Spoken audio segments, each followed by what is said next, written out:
খাম্বা তারেক খাম্বা তারেক বলছেন। বিদ্যুৎ উৎপাদন করে নাই।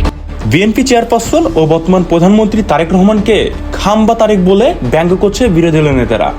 তাছাড়া ইউটিউবে সার্চ করলেই পাওয়া যাচ্ছে হাজার হাজার ট্রলিং ভিডিও।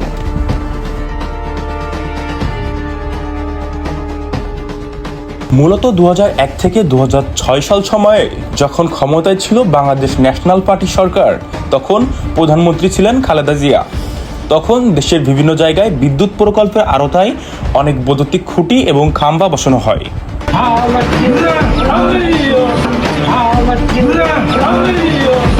সমালোচকদের অভিযোগ ছিল, অনেক এলাকায় খাম্বা বসানো হলেও দীর্ঘদিন বিদ্যুৎ সংযোগ চালু হয়নি।